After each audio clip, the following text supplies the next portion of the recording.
ವರ್ತೂರ್ ಪ್ರಕಾಶ್ ಅವರು ಒಂದಿಲ್ಲ ಒಂದು ಕಾರಣಕ್ಕಾಗಿ ಸುದ್ದಿಯಲ್ಲಿರ್ತಾರೆ. ಈಗ ಅವರು ಶ್ವೇತವ್ಯೂಹಕ್ಕೆ ಸಿಲುಕಿದ್ದಾರೆ ಅಂತೇಳಿ ಚಿನ್ನು ಮತ್ತು ಜಾಮೂನ್ನ ಕಥೆ ಇದು. ಇಲ್ಲಿ ಹೇಗೆ ಶ್ವೇತವ್ಯೂಹಕ್ಕೆ ಸಿಲುಕಿದ್ರು ವರ್ತೂರು ಅನ್ನೋದು ನಿಮ್ಗೆ ಹೇಳಬೇಕು. ಶ್ವೇತಗೌಡಳಿಂದ ಶ್ವೇತವರ್ಣದ ರಾಜಕಾರಣಿಗಳಿಗೂ ಕೂಡ ಮಹಾಮೋಸ ನಡೆದಿರುವಂಥದ್ದು ಗೊತ್ತಾಗ್ತಾ ಇದೆ.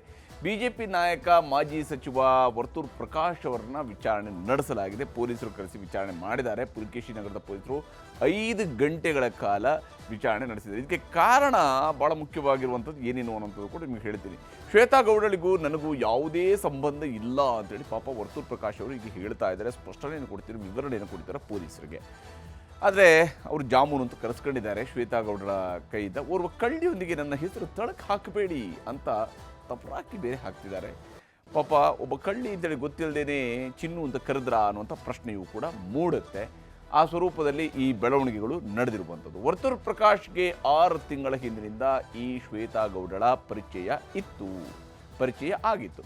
ಸಮಾಜ ಸೇವಕಿಯ ಸೋಗಿನಲ್ಲಿ ವರ್ತೂರ್ ಪ್ರಕಾಶ್ ಅವರಿಗೆ ಈಕೆ ಪರಿಚಯ ಆಗಿದ್ದಂತೆ. ಅಲ್ಲಿಂದ ನಂತರ ಇಬ್ಬರ ನಡುವೆ ಪರಿಚಯ, ಫೇಸ್ಬುಕ್ ಮೂಲಕ ಇಬ್ಬರ ನಡುವೆ ಗೆಳೆತನ ಹೆಚ್ಚಾಗಿದೆ. ಇಬ್ಬರ ನಡುವೆ ಚಾಟಿಂಗ್ ನಡೆದಿದೆ ಫೇಸ್ಬುಕ್ ಮೂಲಕ ಅನ್ನುವಂಥದ್ದು. ಪ್ರಕಾಶ್ ಹೆಸರನ್ನ ಗುಲಾಬ್ ಜಾಮೂನು ಅಂತ ಸೇವ್ ಮಾಡಿಕೊಂಡಿದ್ದಾರೆ ಶ್ವೇತಾ. ನೋಡಿ, ಗುಲಾಬ್ ಜಾಮೂನು ಈ ವರ್ತೂರ್ ಪ್ರಕಾಶ್.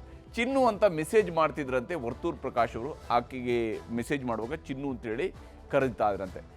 ಇನ್ನು ರಿಂಗ್ ಫೋಟೋ ಕಳುಹಿಸಿ ಮೆಸೇಜ್ ಮಾಡಿದ್ರಂತೆ ವರ್ತೂರು. ಅದನ್ನು ಪರ್ಚೇಸ್ ಮಾಡುವಂತಹ ವಿಚಾರಗಳಿಗೆ ಸಂಬಂಧಪಟ್ಟಂತೆಯೂ ಕೂಡ ಮತ್ತು ಆಕೆಯಿಂದ ಪಡ್ಕೊಂಡಿರ್ತಕ್ಕಂತಹ ವಿಚಾರವೂ ಕೂಡ ಇಲ್ಲಿದೆ. ಶ್ವೇತಾಳಿಂದ ಲಕ್ಷ ರೂಪಾಯಿ ಹಣ ಪಡೆದಿದ್ದಾರಂತೆ ವರ್ತೂರ್ ಪ್ರಕಾಶ್. ನೋಡಿ, ಆಕೆ ಸಮಾಜ ಸೇವಕಿ, ಇವರು ಗುಲಾಬ್ ಜಾಮೂನು, ಈ ಹಣ ಇವರು ತಗೊಂಡಿದ್ದಾರೆ. 3 ಬ್ರೇಸ್ಲೆಟ್, 1 ಉಂಗುರ ಕೊಟ್ಟಿರೋದಾಗಿ ಶ್ವೇತಾ ಹೇಳಿದ್ದಾಳೆ. ಯಾರಿಗೆ?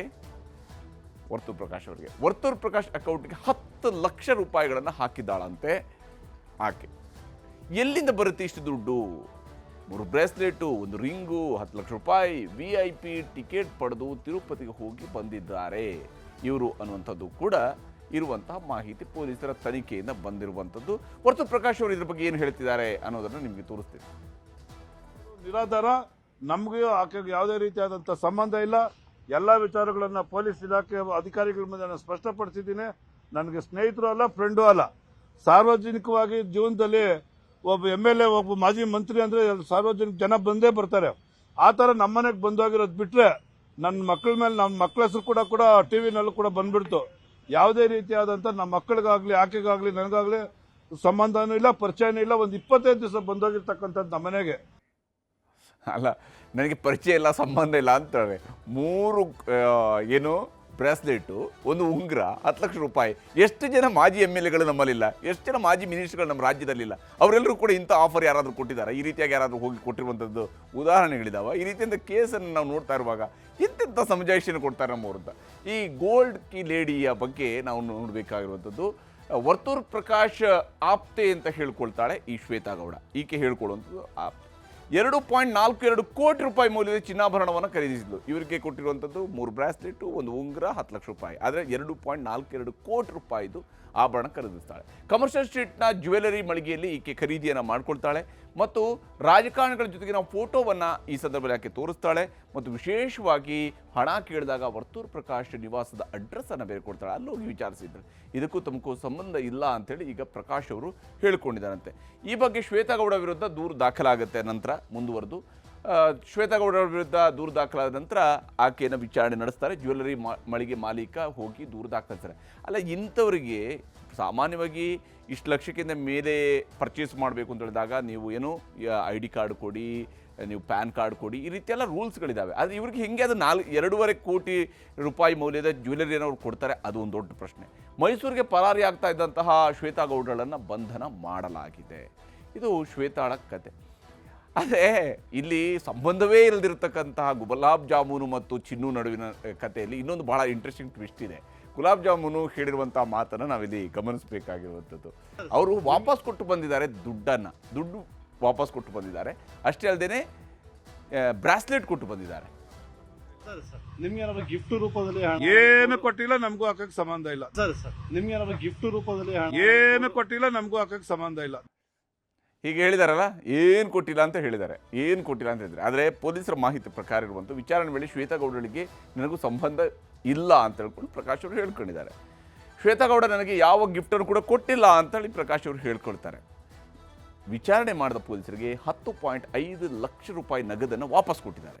100 ಗ್ರಾಮ್ ಚಿನ್ನವನ್ನು ಕೂಡ ಪೊಲೀಸರಿಗೆ ವಾಪಸ್ ಕೊಟ್ಟು ವರ್ತೂರ್ ಪ್ರಕಾಶ್ ಅವರು ಬಂದಿದ್ದಾರೆ. 3 ಬ್ರಾಸ್ಲೆಟ್, 1 ಚಿನ್ನದ ಉಂಗುರ ಕೂಡ ಪೊಲೀಸರಿಗೆ ವಾಪಸ್ ಆಗಿದೆ. ವಿಚಾರಣೆ ವೇಳೆ ಪೊಲೀಸರಿಗೆ ಕೊಟ್ಟಂತಹ ದುಡ್ಡು ಒಡವೆ ಹಾಗಾದರೆ ಯಾರ್ದು, ಯಾವ ಕಾರಣಕ್ಕೆ ಕೊಟ್ಟರು?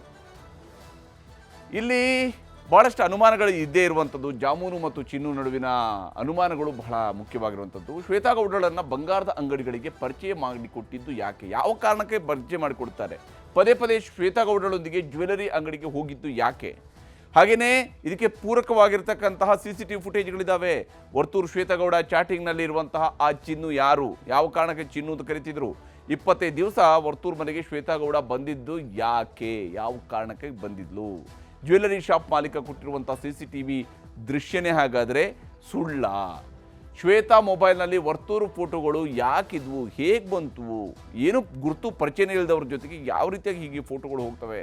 ಪ್ರಕಾಶ್ ಮನೆಯ ಬಾಣಸಿಗ ಮತ್ತು ಸಹಾಯಕರನ್ನೇ ಶ್ವೇತಾ ಮನೆಗೂ ಕೂಡ ಹೋಗಿ ಅಡುಗೆ ಮಾಡಿ ಬರೋದಕ್ಕೆ, ಅಲ್ಲಿ ಕೆಲಸ ಮಾಡಿ ಬರೋದಕ್ಕೆ ಕಳಿಸಿದ್ದ ಯಾವ ಕಾರಣಕ್ಕಾಗಿ ವರ್ತೂರು ಪ್ರಕಾಶ್ ಅವರು? ಇದು ಜಾಮೂನು ಮತ್ತು ಚಿನ್ನುವಿನ ಕತೆ ಈ ರೀತಿಯಾಗಿ ನಡೀತಾ ಇದೆ. ಇದು ಈಗ ಮೊದಲ ಹಂತ ಅಷ್ಟೇ. ಇನ್ನೂ ಭಾಳಷ್ಟು ಟ್ವಿಸ್ಟ್ ಈ ಪ್ರಕರಣದಲ್ಲಿ ಸಿಗುವಂಥದ್ದು ನಿಶ್ಚಿತವಾಗಿ ಗೋಚರಿಸ್ಬೋದು. ಇನ್ನು 2-3 ದಿವಸಗಳಲ್ಲಿ ಭಾಳಷ್ಟು ಇನ್ನೂ ಹೊಸ ಹೊಸ ವಿದ್ಯಮಾನಗಳು ಈ ವಿಚಾರದಲ್ಲಿ ನಡೆಯುವಂತಹ ಸಾಧ್ಯತೆಯು ಕೂಡ ಗೋಚರಿಸ್ತದೆ. ನೋಡಬೇಕು ಏನೇನು ಆಗುತ್ತೆ, ಏನು ಕತೆ, ಹೆಂಗೆ ಸಂಬಂಧ, ಎಲ್ಲಿ ಶುರು ಆಯಿತು, ಏನಾಯಿತು, ಇವೆಲ್ಲವೂ ಕೂಡ ಆಚೆ